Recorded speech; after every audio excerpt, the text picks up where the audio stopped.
Awesome. Excellent. All right.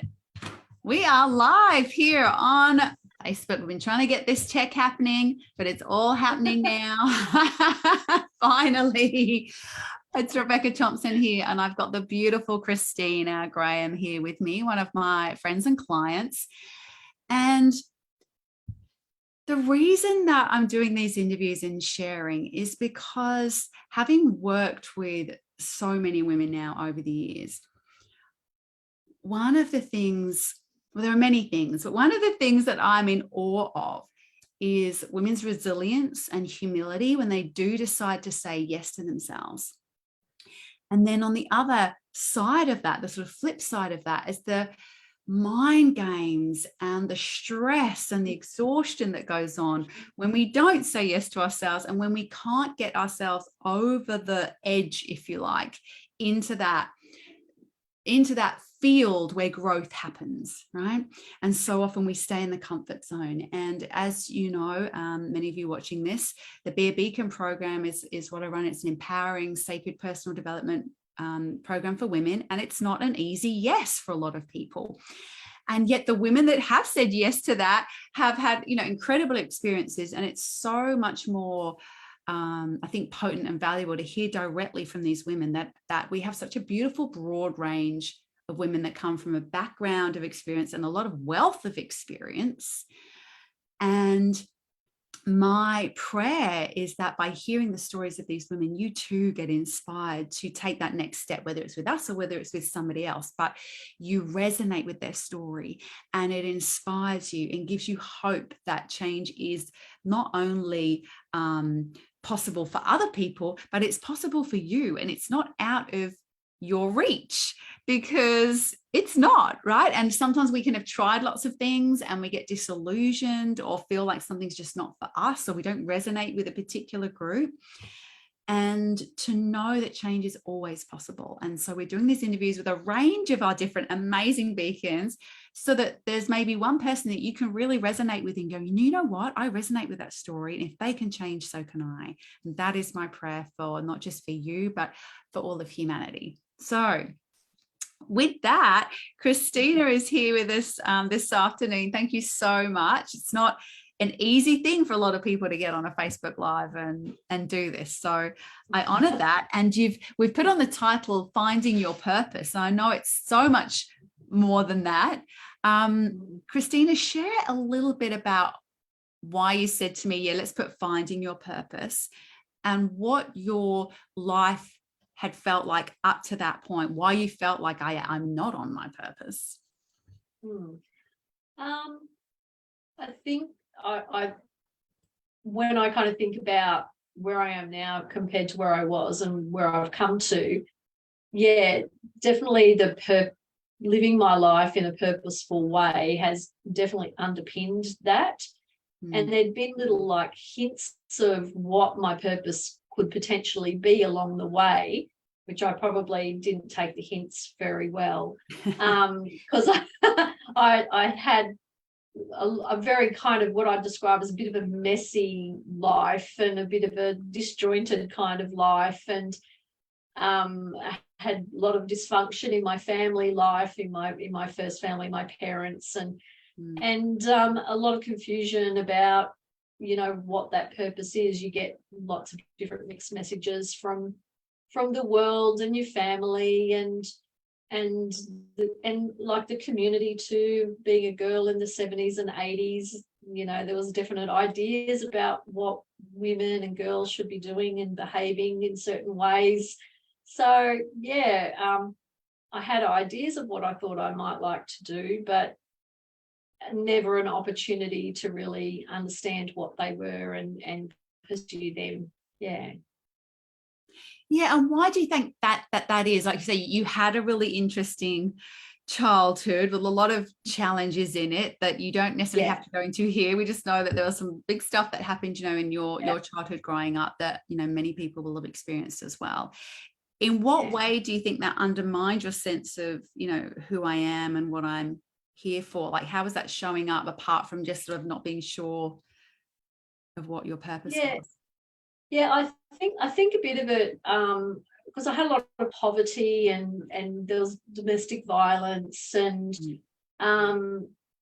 you know, I think just having to just live day to day, just trying to be safe and you know, worrying about where your next meal is going to come from and things like that. I think because I was in such a safety kind of mode and a survival type of situation, I didn't really get the opportunities to be nurtured and encouraged into the kinds of ideas that I had. So they became almost like my daydream state. So when things weren't feeling great at home, or I wasn't feeling safe, or something really odd was happening, you know, I would then go off into these kind of little ideas and dreams and write these little stories down and be doing all of these kinds of things in my head. But if I had, when I ever kind of voiced those sorts of ideas, it very much was kind of shouted down and laughed at and ridiculed, and you know, and it just, you know, that's just the way people fought in those days. And those sorts of ideas that I had about where I wanted to go with my life didn't kind of fit in with the culture and the social standing of the family that I was in. So, totally. Yeah. And I think, you know, I think most people can relate to that, no matter what kind of trauma, micro traumas that I talk about, or major traumas in their life, is that we can have these dreams and aspirations and things we love as a child, and yet it's not seen as something that one should continue on with, that there's only certain other boxes of things that we should be doing as an adult or whatever to create an income out of. Totally. And so we go, like I say, down these certain avenues. And not to say you haven't been successful. You've successfully brought up children. You've had your own businesses. You've got a beautiful man in your life. So like other people from the outside, it can all look, wow, what's wrong with that? You know, I've got ticking all the boxes. Yeah. Oh, yeah. Yep. Tick lots of boxes. You tick lots of boxes. And so, I mean, I know that when we met, you ticked a lot of boxes. Obviously, your kids were already grown up when we met, what, a couple of years ago now, maybe 18 months ago, is it? Something like that? Yeah. It was going, probably pushing 2 years now from when I did the first introduction thingo with you. So, I think... And you'd obviously done... I was just going to say, I wanted to honor you because you'd obviously done a bit of, you know, you were already on the personal spiritual development kind of path when we met. And I remember having a conversation with you and thinking, oh, this woman's clearly done a lot of work already. And yet you were identifying obviously something where you still wanted to go, or something that you felt unexplored or not yet fully healed or embodied. Do you want to speak to that a little bit about the place you found yourself in when we met? Yeah, I think what was happening for me at that stage is, I was an accomplished person.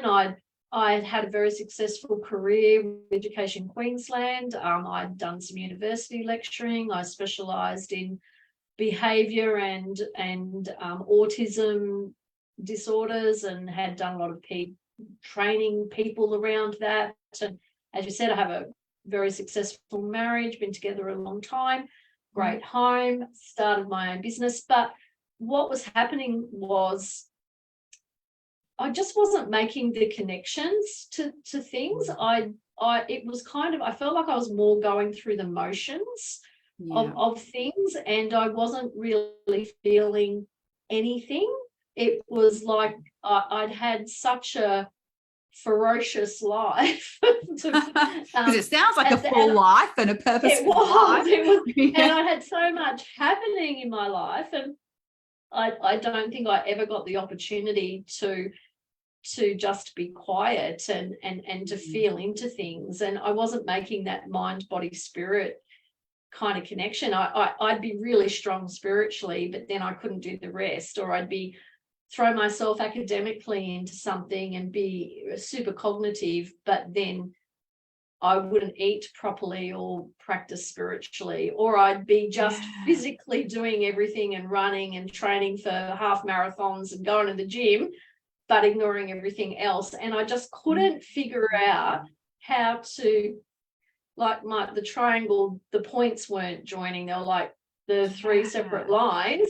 And what Beacons did was kind of push them together so that I could complete the circuit. I love that explanation of, like, because I talk about this as well, like one foot in the practical, one foot in the spiritual, but you explained it so beautifully, and it is. And I know a lot of other women relate to that are in the program, that you're sort of successfully doing your stuff, over here with your work or your business, or that you feel like you can't put your spirituality and your practicality together. So I don't know, I found this as well, and you may have found the same, that I was getting drained, in my day-to-day life, and then coming to my spiritual practice and going, why can't I hold this over here? And why isn't this kind of lasting? And I'm still getting the stresses and the challenges and getting triggered by what's going on here. Yes. Which is what and I drove me to create this. But I love that. So what was that feeling like for you?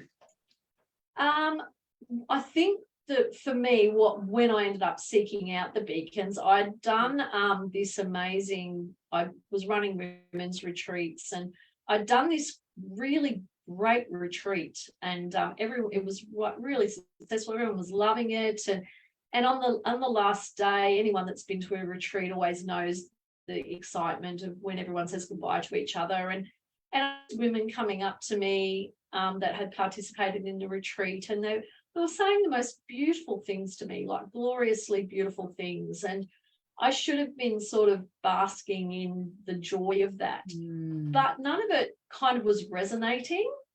And they were saying things like, and one younger woman particularly, she said, I just want to be like you when I grow up.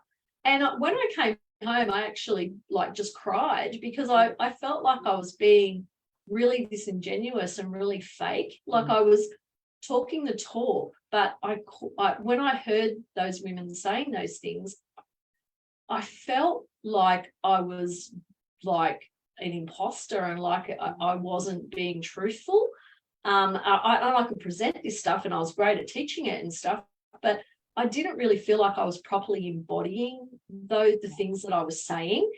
And so I cancelled. I didn't do any more retreats after that. So I thought, how can I go out there in the world saying these things when I can't actually do this stuff myself? I'm not doing this stuff in my life. And I just felt, there was no authenticity there. And I hadn't really realised that before. It was like, oh my gosh. So I just wanted to kind of find something. And I'd done lots of therapy. I'd been diagnosed with complex PTSD and things like that. And I'd done a lot of therapy, which made me cognitively understand how my trauma had impacted me and all that. I got that, and I understood it in my head. Level. But I wasn't, I realized I actually wasn't feeling anything.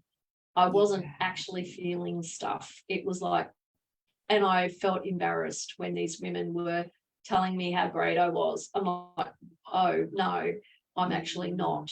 And I went home and just cried. It was just so sad. Should have been the best day of my life.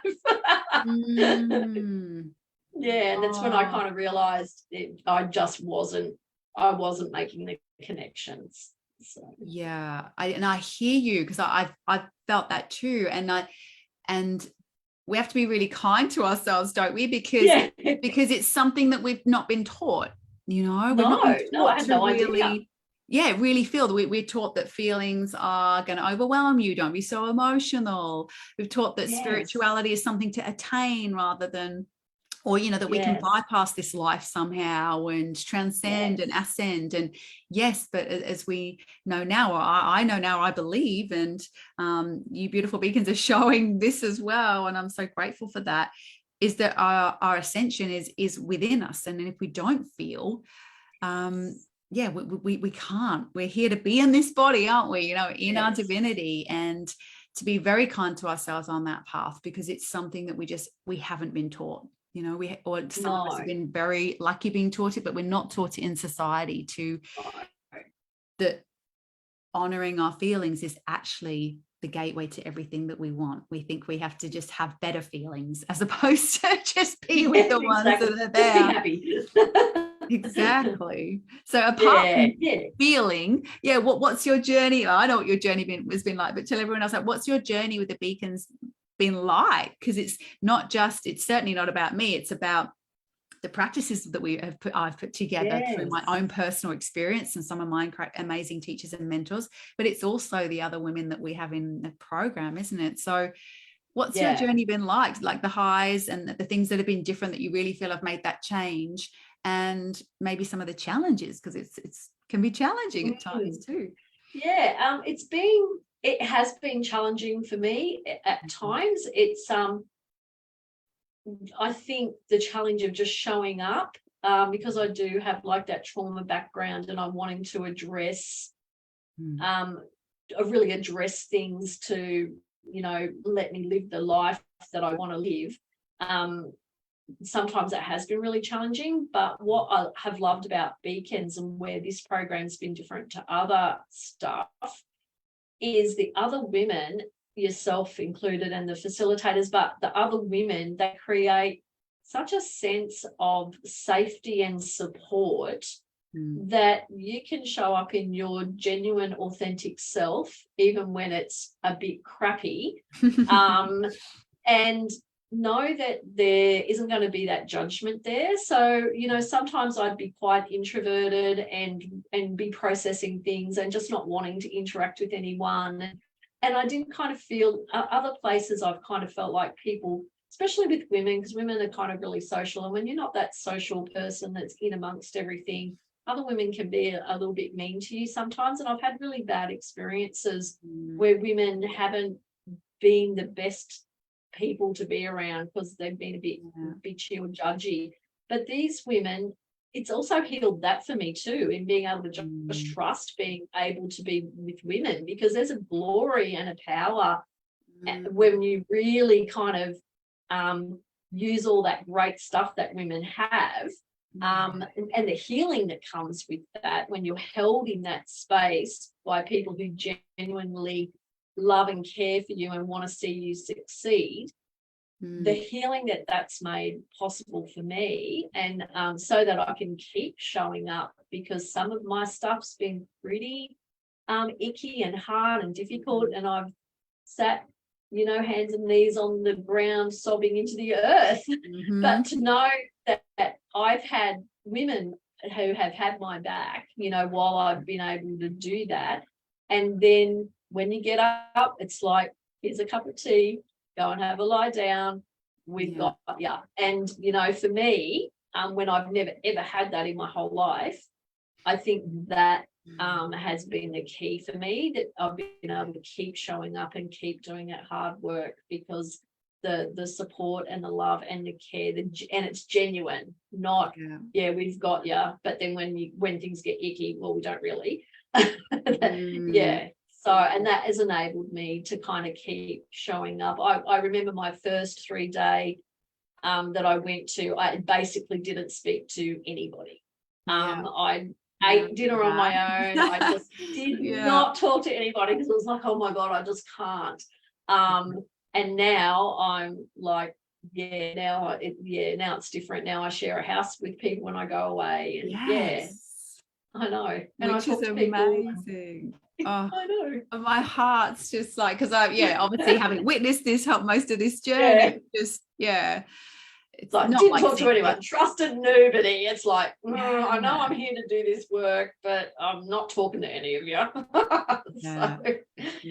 So going from that to where I am now is like and I've done a couple of 7 days now, and gotten really kind of down into it. And it's been really good.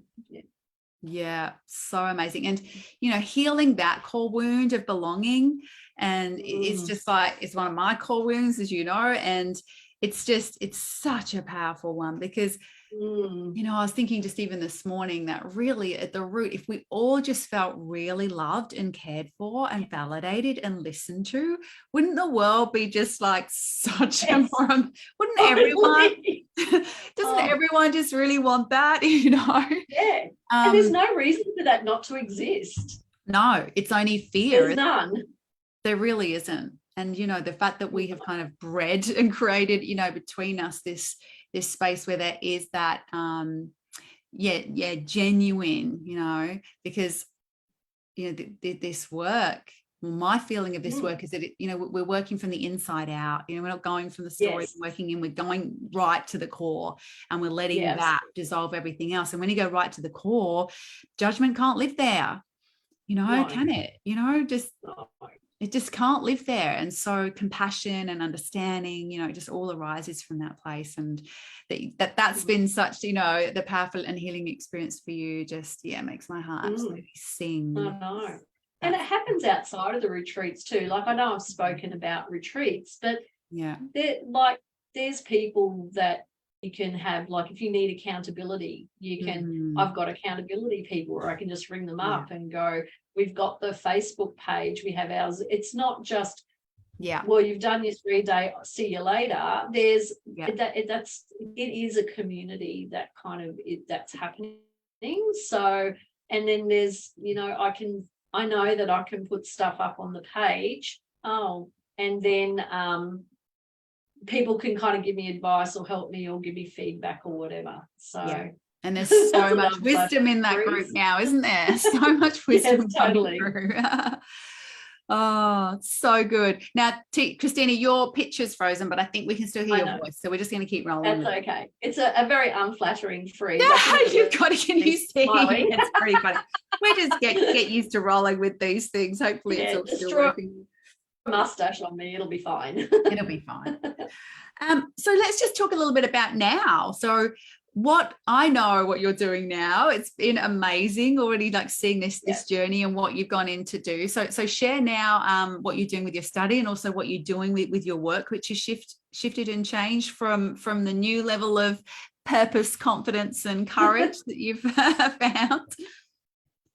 Yeah, I think like through my journey of how my life has been, it's kind of led me to understand that I'm here to, you know, be working and supporting other people, and in a kind and compassionate and loving way. So originally my training was as a teacher. So I was a teacher for 22 years.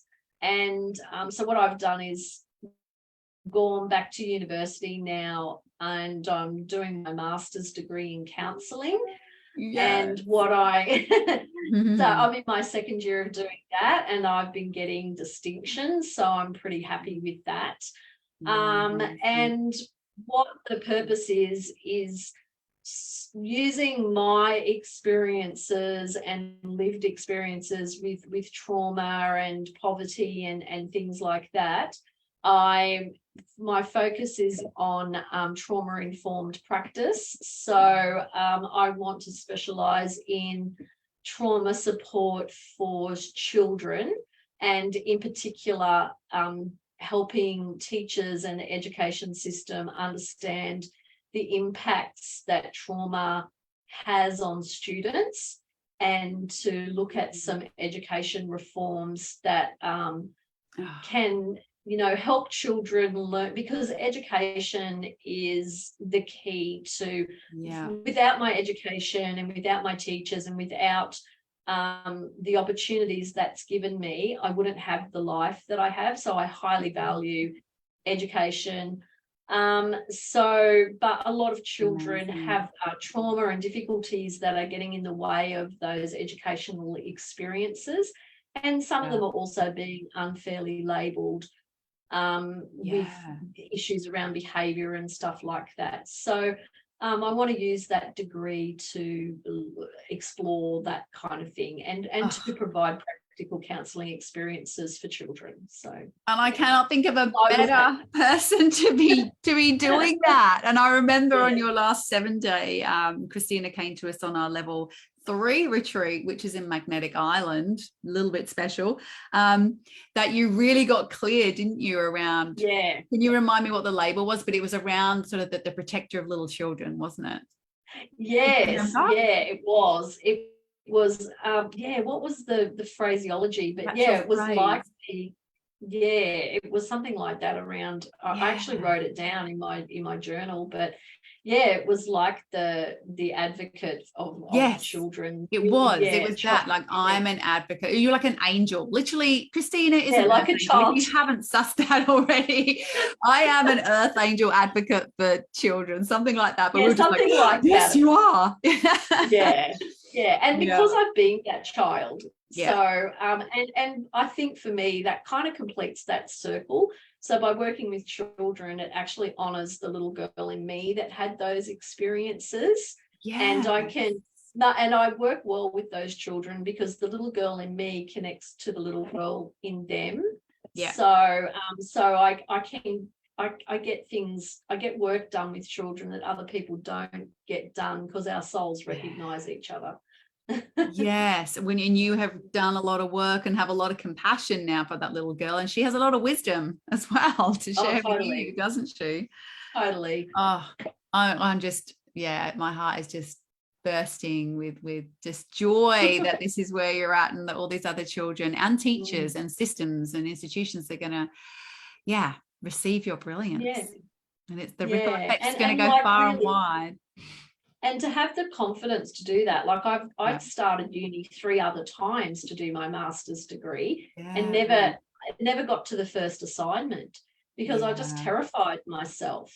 So but now it's like, oh, this is what's possible, and I just have that confidence. I don't kind of worry so much about what other people think or let those fears kind of get in my way. Like I don't kind of let my past or my diagnosis or anything like that define me like I used to. I used to kind of go, I can't do that because I have PTSD. Whereas now it's like, well, that's a part of the jigsaw piece, but and I'll need to make accommodations, but I don't let that kind of stop me anymore. It's I just kind of go, I do, but I'll just need to, figure it out.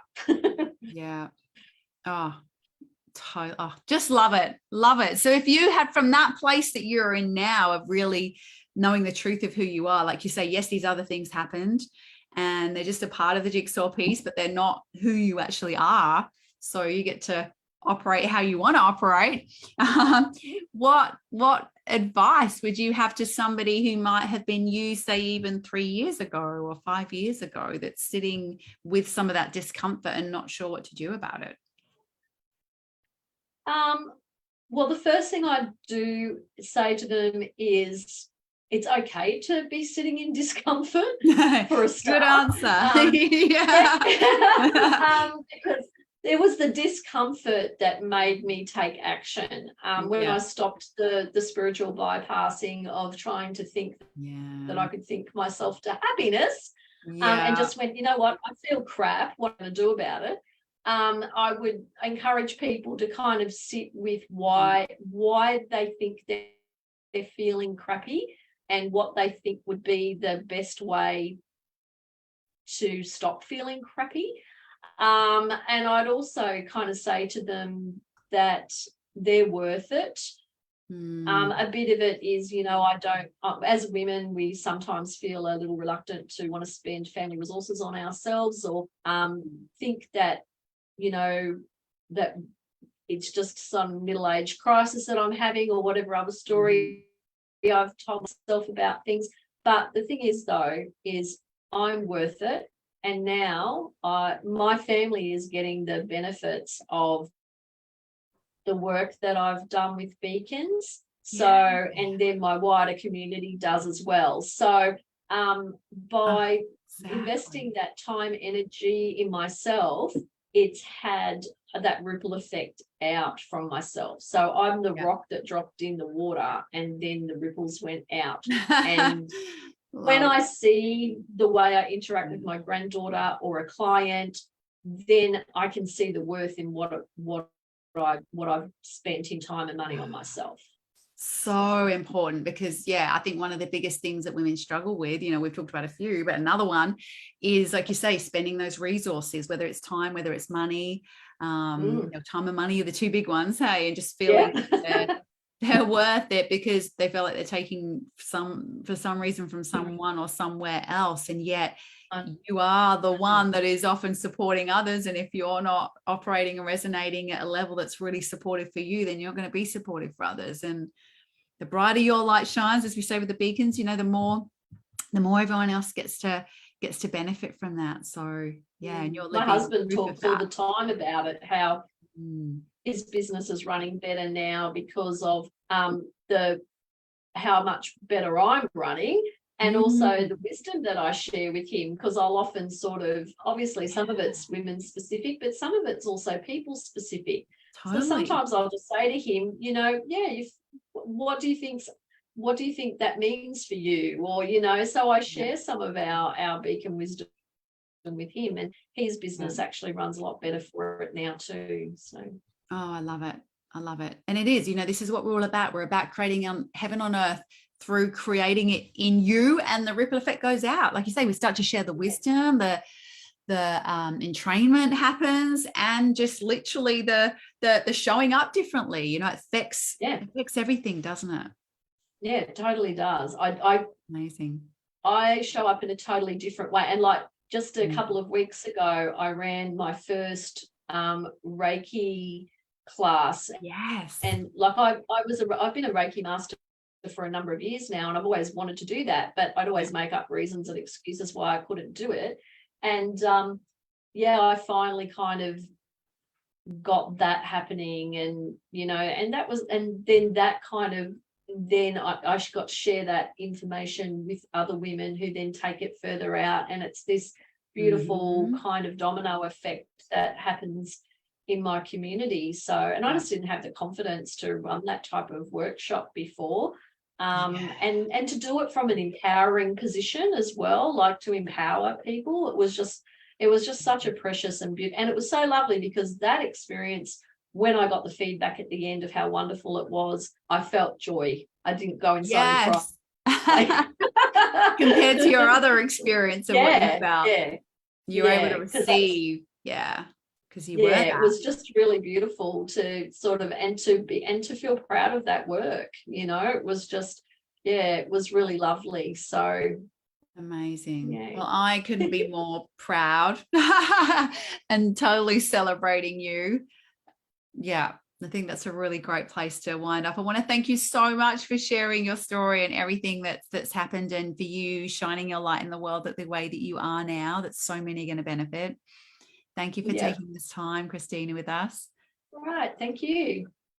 And for everybody else, we can see a couple of people on here. Hello, Aldwin. I'm not sure if the other ones that have jumped on here. I can't see everything on my double screen here, but I will jump off, and if there's any comments, I'll answer them afterwards. But beautiful Tina, my assistant, if you're on here, if you could pop that link in that we talked about before. If anyone is curious about this beacon journey, we have a little link that's about to go on, hopefully, or I'll pop it in afterwards, where you can learn a little bit more about this journey. Now, it's something that we always like to have a conversation about with you. So if you're curious, you can book a chat from this link here. And there it is. It's just jumped on there now. We have a 3-day experience that you heard Christina talk a little bit about. We run that 4 times a year.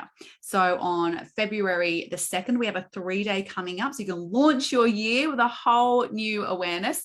And we have a whole year mastery program, which starts at that 3 days. So if you're curious at all, feel free to reach out and book a chat with me. And like I say, it's an application process. We're always here just to really find what the highest is for you in this moment, whether we're both a good fit for each other. So feel free to reach out and have a chat. I look forward to seeing any of you there. And I want to thank Christina once again. Hopefully we managed to sustain a pretty good connection in this storm throughout that whole interview. I keep getting a couple of little signals. I got a couple of little messages coming up as we went along, but we just roll with it. All right, beautiful souls, wherever you are, stay dry. Thank you, Christina. Thank you, everyone watching this. And have a beautiful weekend, everyone. Bye. Bye.